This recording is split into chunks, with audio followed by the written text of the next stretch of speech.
If you've been on dating apps for a while, you've probably asked yourself this question at some point. Am I being too picky? Maybe you meet lots of people but rarely feel excited. Or maybe you've been dating for a long time without success, and every now and then you wonder if your standards are unrealistic. I personally have asked myself this question many times over the last few years, and today I want to share 3 powerful questions that help me gain clarity on when to continue dating and where flexibility in your preferences actually makes sense. Hey guys, welcome back to my channel where I aim to bring optimism and faith back into the lives of women who are navigating modern dating and love, societal pressure and timelines in their 30s. And so if that sounds good to you, let's get right into it. Question number 1. Are you being picky about the right traits? For most of us, we are drawn to 2 types of traits in people.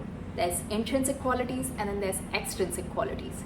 Intrinsic qualities such as kindness, compassion, empathy, emotional intelligence, honesty, communication, reliability. These are traits that shape a person's personality, character, and communication skills and shape how someone shows up in a relationship long term. Then you have extrinsic qualities, qualities such as height, looks, status, ambition, wealth, social standing. These are superficial traits that we feel drawn to based on our own societal conditioning and ego. Ideally, we want a mix of both traits. We want someone who's ambitious and kind, someone who's attractive and emotionally available. But I've gotten into relationships and I've realized it the hard way that a person can have the most impressive extrinsic qualities and still not be a good partner.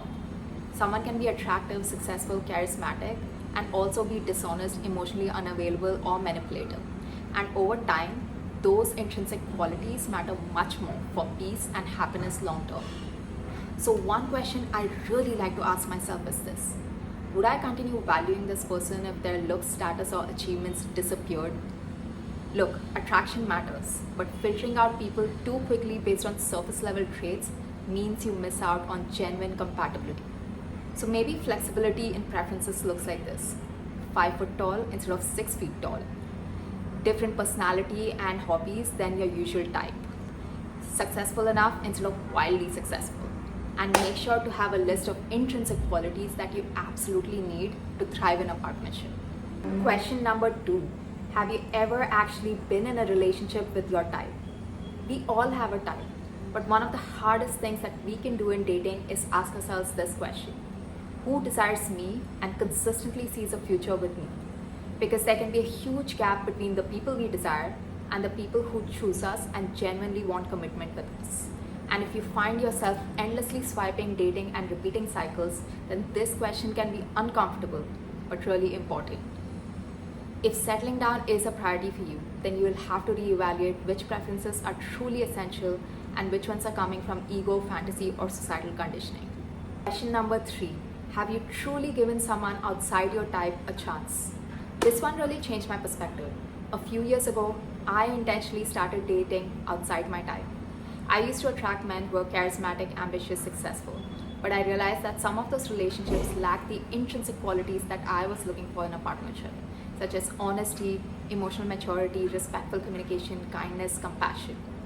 And so I thought to myself, maybe I need to stop focusing on extrinsic qualities so much. And I did exactly that. I stopped dating men who were defined by their status, ambition, or achievements, and I expected the trade-off to result in higher compatibility and emotional maturity. But that didn't automatically turn out to be true either. Turns out that a lack of ambition or direction can cause other types of problems, such as expecting me to bear majority of the financial responsibility along with cooking, household chores, and emotional labor in the relationship, lack of accountability, or manipulative behavior. And those dynamics didn't work for me either. So what I've realized overall is this: dating outside your type can absolutely expand your perspective. But you still need to find common ground in shared values, effort, emotional maturity, lifestyle expectations, and relationship goals.